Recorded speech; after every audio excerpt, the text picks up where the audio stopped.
Hello, hello, welcome back to the channel. I'm Louise, and this week we are going to be talking about the 3 things that really get in the way of you having a successful audition with redirection. And just before we get into all of this, if you find this information valuable and useful, just make sure that you click like and that you subscribe to the channel, and then put any comments or any questions in the comments section below. So, if you are brand new to acting or brand new to this kind of environment and this world, then you might not know what redirection is.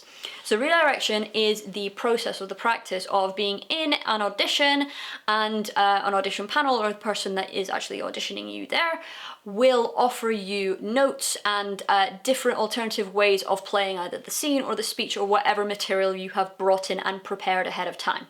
So they'll ask you to do things differently, and you won't have time to prepare that way of doing things in advance. So that is what redirection is. And they do this for many different reasons. So they want to see how you kind of take on and interpret notes, how you work collaboratively, what your kind of thought process is as you're taking on new bits of information, and how you actually put that into practice. So it does multiple different things. So it's a fairly simple thing to request, and it showcases a whole host of things that they all want to see. So it's a pretty standard practice to have as part of some kind of audition process, because they want to get a gauge and a flavour of what you would be like to actually have in a rehearsal room. Now, as actors, we do sometimes have this tendency of sabotaging ourselves when it comes to redirection in auditions. So it can actually have a bit of a negative effect on us if we do one of these 3 things. So the first is if we misunderstand the redirection. So, misunderstanding is not actually the thing that's holding you back, because as humans we misunderstand things all the time, and that is totally fine, because we don't have the same brain as the person that is giving us the redirection, so we might be interpreting the world and the words differently, and that is totally fine. We leave space for that. But the mistake that happens is when you misunderstand something, that you then don't ask for clarity. And that's the thing that holds you back. If you don't ask for the clarity, then what you'll tend to do is actually one of these 2 things.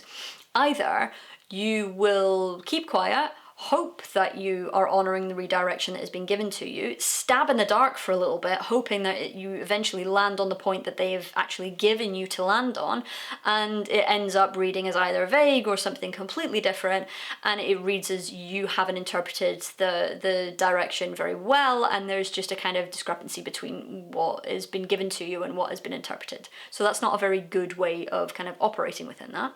Or you just completely disregard the misunderstood redirection and stick to your guns and perform the speech or the scene or whatever material you have exactly the same way as you did when you first performed it for the audition, and nothing changes. So then you have the same problem that they give you redirection, you don't adhere to it, so they don't get really a sense of what you would be like in an audition room. Or worse still, they believe that that is what you're going to be in a rehearsal room, that you are just a kind of a one-trick pony, that you're only ever going to do these lines and this scene and this character in this one specific way, which then negates the need to do any rehearsals, because basically you're saying, hey, this is the final product. I'm not changeable, I am immovable from this point.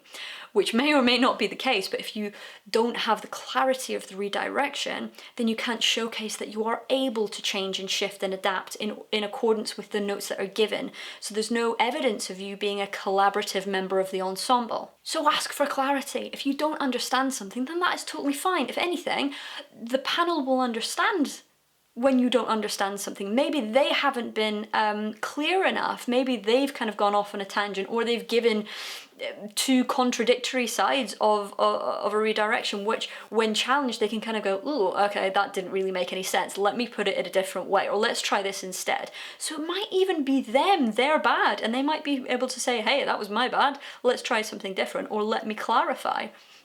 So that is totally understandable. At no point are they going to say, how dare you challenge me? How dare you ask for clarity? I was incredibly clear the first time round.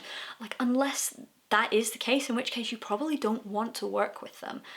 But 9 times out of 10, they won't react that way. They will actively want you to understand, because the audition panel want you to do the best work possible.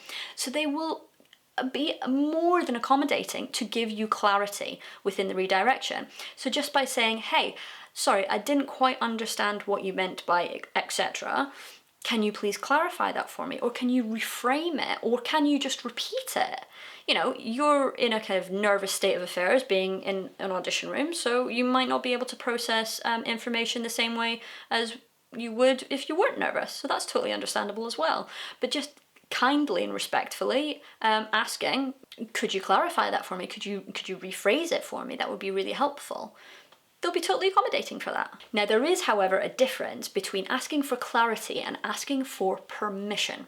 So sometimes audition panels will actually give you a deliberately vague kind of, or very open-ended redirection to see what you come up with, to see what your creative interpretation of that will be. They will actively give you really loose reins or just very few rules to play with in order to see what would actually just kind of come up in a kind of creative flow. They want to see how instinctive you can be. So by repeatedly asking for clarity, or do you mean this, do you mean this, do you mean this, it then starts to appear like you're just trying to get it right, which there is no right when it comes to this. Is a subjective medium, so one person's right will be another person's wrong. It's all up for debate and it's all opinion based. So there is no right. You can't venture towards that, and you certainly can't focus your attention on people pleasing when those people have deliberately given you free rein. So knowing the difference between just wanting to clarify a point that you didn't understand and wanting reassurance and permission to actually just follow through on a note, you need to know the difference between the two. And another thing that is going to hold you back is hesitation and overthinking.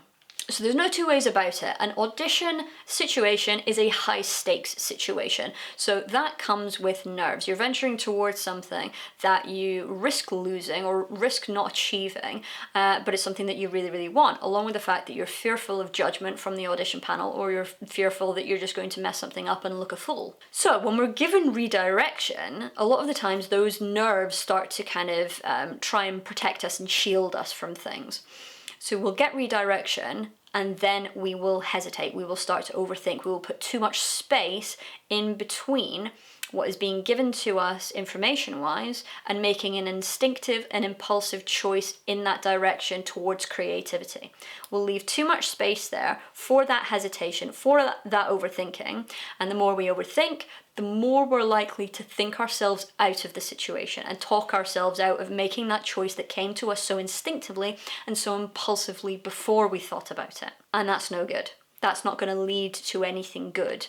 This is when we're starting to kind of really stifle and cater our approach, that it has to be right because we've thought it through, and we've just kind of over condensed this idea of what the outcomes could possibly be, and either there's only one way of doing it or there's so many, and we become overwhelmed by it. But either way, the more and more time we give ourselves to think, the more and more we're going to hesitate, and the more we're going to talk ourselves out of it, or contradict ourselves, or just doubt ourselves. So my advice in that situation is try to eliminate that amount of time in between getting that redirection and putting it into practice, so that you can actually keep hold of that instinctive and impulsive level of creative flow, so that you can actually just take on the information and go, right, okay, I'm going to try something, without it being, I need to really think about all of the possibilities, because then you're going to shackle yourself to all of those possibilities, and you can only ever really play one possibility at once. So play the one that came to you first. Play the one that is the most colourful to you, because that is the one that came to the forefront of your mind in the first instance. Go with that one. Go with your gut. The worst thing that could happen is it doesn't work, and that's okay, because it's a collaborative exercise. Maybe that didn't work. Okay, so we'll try something differently next time. It's not a big deal. And yes, you have stuff riding on the audition itself, which will kind of hamstring you into thinking, oh, well, what if I get it wrong? But again, there is no wrong. It's better to actually just go for something in a big, bold, potentially wrong way than hesitate, overthink, and not do it. There's no point in that. And that actually segues us into the third point. And this is giving 50% commitment. So when a redirection is given to you, you take that note and you only play at 50%. So you only actually put 50% effort in, and it only manifests itself in a 50% way. And there are multiple reasons for that. So one can be that idea of you've overthought about it, you've hesitated, and you're fearful of it, so you only give 50% because you're kind of thinking, well, this has to be right, but what if it's not right? And you're occupying your head with all of that, so you're only able and capable of giving 50% in the moment. But there are other reasons why we give 50% in terms of redirection as well. So that could be because we are self-conscious, it could be because we don't agree with the note, and it could also just be laziness. Now I say this free from judgment, because at no point am I saying these are the possibilities, therefore this is what you are. They are just possibilities. They could be the reason why 50% is only given in a redirection. It could not be. But the point is, if you're only ever given 50%, you need to get curious about the reason why. And there are some possibilities for you.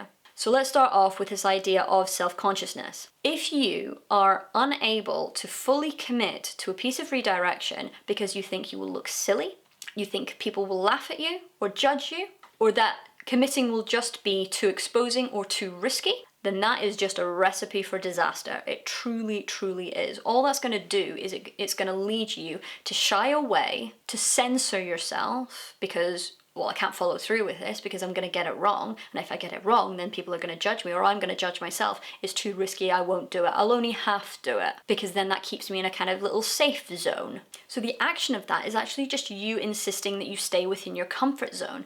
And by doing that, by staying inside the comfort zone, you will never be able to challenge yourself, grow, advance, expand, or learn anything. That all takes place out with your comfort zone, actually in an environment where you're going into the unknown and you don't feel 100% comfortable. And that is okay. It is okay to go into a place of discomfort. It doesn't mean that it is wrong, and it doesn't mean that definitely going to be judged for your actions. It means that you're going into an environment where you're actually willing to risk something. And that's interesting. And that's what we want to see in a creative environment. And it's certainly what we want to see in an audition room.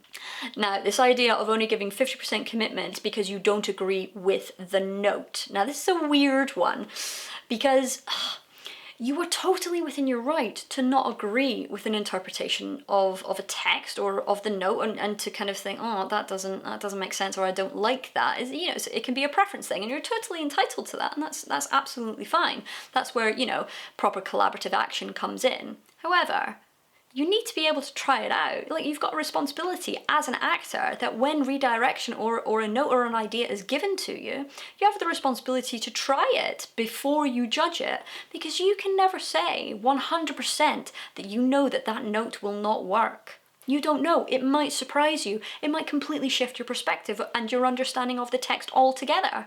So try it. Always try it, but you have to try it 100%, because if you only try it 50%, then of course it's not going to work, because you've only given 50%. You have to give the full commitment to a note, and then you get to decipher whether that does or does not work. You can't do it ahead of time. Once you try it, then you can probably both see whether that does or doesn't work. And that's the true collaborative experience. So don't rest on the idea that, oh, well, I never fully committed to it because I don't really understand, I don't really like that interpretation, or I don't really agree with your note. That's not really for you to decipher at that stage. It is once you've done it. So then that brings us to the idea of only giving 50% commitment to a redirection note because you can't be bothered, so out of just sheer laziness. Now that kind of requires you to do some self-analysis on the reason why you are not fully committing, because laziness will never just be the answer. There's something underlying to that, so that kind of requires you to delve deep into if that's what is manifesting when you do not commit to a note. And this is a kind of sweeping statement because you tend not to get people committing, especially in an audition situation. You tend to find that the people that are in an audition situation, they want the job or they want the place at drama school, so they are going to give 100% to the redirection because that is a stepping stone towards you getting what you want. So you tend not to find it. You find it a little bit more in rehearsal rooms if you've actually already got the job, or if you've got the place at drama school, because the stakes are lower, you're not risking as much. So if you were kind of like, oh, I don't really want to do it, it feels like it's gonna be a lot of effort, or it's gonna be exposing, or whatever it is, and then it's just manifesting as, well, I can't be bothered. You need to kind of start to think why that is and do some self-analysis, because that is just self-sabotage. You're just sabotaging yourself and cutting off the potential of you finding something or risking something, discovering something and learning and growing and challenging yourself, which is what we're basically here to do. So there we are. There are the 3 things that, in my opinion, are the things that hold us back the most when it comes to redirection in auditions. And again, like I said at the start, if you find this information valuable, if you find it useful, then just make sure that you click like, that you subscribe, and if you have any questions or any comments, then you can put them in the comment section below. But until next time, thank you so much, and I will see you then. Bye.